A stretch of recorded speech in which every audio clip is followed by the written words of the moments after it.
Hello friends, it's me Ayana. Welcome to my channel. ഇന്ന് നമുക്കൊരു ഉള്ളിവട എങ്ങനെ ഉണ്ടാകുന്നൊക്കെ നോക്കാം കേട്ടോ. അതിനായിട്ട് ഞാൻ 3 സവോളയാണ് എടുത്തിരിക്കുന്നത്. പിന്നെ ഇതാ ഒരു പീസ് ഇഞ്ചി എടുത്തിട്ടുണ്ട്. അത് നല്ല വൃത്തിയായിട്ട് തൊലിയൊക്കെ കളഞ്ഞെടുക്കുക കേട്ടോ. പിന്നെ ഒരു 2 പച്ചമുളക് കേട്ടോ ഞാൻ ഇടുന്നുള്ളൂ. ഇവിടെ കുട്ടികളുള്ളതുകൊണ്ട് അവർക്ക് അങ്ങനെ മുളക് കടിക്കും, അപ്പോൾ അതുകൊണ്ട് ഞാൻ 2 പച്ചമുളക് എടുക്കുന്നുള്ളൂ. പിന്നെ അതിനാവശ്യമായിട്ടുള്ള വേപ്പില എടുക്കുക കേട്ടോ. എന്നിട്ട് നമ്മൾ സവോള നമ്മൾ നൈസായിട്ട് കട്ട് ചെയ്തെടുക്കുക കേട്ടോ. നല്ല നൈസായിട്ട് കട്ട് ചെയ്യായിരിക്കും നല്ലത്. ഒരുപാട് വലുതായി പോകാണ്ടിരിക്കുകയാണെങ്കിൽ നല്ലതാണ് കേട്ടോ. പിന്നെ നമ്മുടെ പച്ചമുളകും ചെറുതായിട്ട് കട്ട് ചെയ്തെടുക്കുക. പിന്നെ നമ്മുടെ ഇഞ്ചി എടുത്ത് വെച്ചിരിക്കുന്നതും അതും നല്ല ചെറുതായിട്ട് ഇങ്ങനെ കുരുകുരാന്ന് കട്ട് ചെയ്തെടുക്കുക കേട്ടോ. പിന്നെ നമ്മുടെ സവോളേനെ നമ്മൾ എടുത്തിട്ട് നന്നായിട്ട് ഇങ്ങനെ കൈ കൊണ്ട് ഞെരടുക കേട്ടോ. അപ്പോൾ നമ്മുടെ ഇതൊക്കെ വേർപ്പെടും. പിന്നെ നമ്മുടെ അതിനകത്തുനിന്ന് വെള്ളം ഇറങ്ങി വരാനായിട്ട് കുറച്ചൊരു റെസ്റ്റ് ചെയ്യാൻ വയ്ക്കുക കേട്ടോ. പിന്നെ അതിലേക്ക് നമ്മുടെ ഇഞ്ചി അരിഞ്ഞതും പച്ചമുളകും പിന്നെ വേപ്പിലയും മഞ്ഞൾപ്പൊടി, ഉപ്പ്, മുളക് പൊടി, പിന്നെ കുറച്ച് നമ്മുടെ കായം പൊടി എല്ലാം കൂടി ഇടുക. പിന്നെ അതിലേക്ക് ആവശ്യമായിട്ടുള്ള മൈദയുടെ പൊടി ഇടുക കേട്ടോ. മൈദപ്പൊടി കുറച്ച് കുറവാണെന്ന് തോന്നിയാൽ ഞാൻ ഒരു തവി മൈദയും കൂടി ഇട്ടിട്ടുണ്ട്.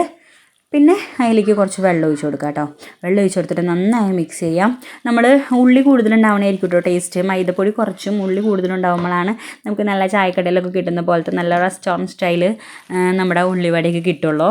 അപ്പോൾ എന്നിട്ട് നമ്മൾ കുറച്ച് നേരം റെസ്റ്റ് ചെയ്യാൻ വേണ്ടി മാറ്റി വയ്ക്കുക കേട്ടോ. നമുക്ക് വേണമെങ്കിൽ അപ്പോൾ തന്നെ ഉണ്ടാക്കാം, ഇൻസ്റ്റൻ്റായിട്ട് വേണമെങ്കിൽ ഉണ്ടാക്കാം കേട്ടോ. കുറച്ച് നേരം വെച്ച് കഴിഞ്ഞാൽ നല്ലതാണ്. പിന്നെ അതിനാവശ്യമായിട്ട് നമുക്ക് ഇനി ഉള്ളിവടയെ നമുക്ക് വറുത്തെടുക്കാം കേട്ടോ. അപ്പോൾ നമ്മൾ അതിനായിട്ട് ഒരു ചീനച്ചട്ടി വെച്ചു. അതിലേക്ക് കുറച്ച് എണ്ണ ഒഴിച്ചു കൊടുത്തു.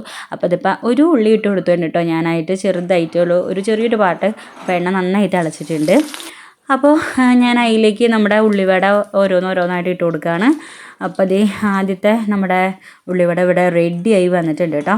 നല്ല ക്രിസ്പി ആയിട്ട് കിട്ടും കേട്ടോ. നമുക്ക് ഇങ്ങനെ ഒരു കളറിൽ നല്ല ബ്രൗൺ കളറായിട്ട് നല്ല അടിപൊളിയായിട്ട് കിട്ടും കേട്ടോ നമുക്ക്.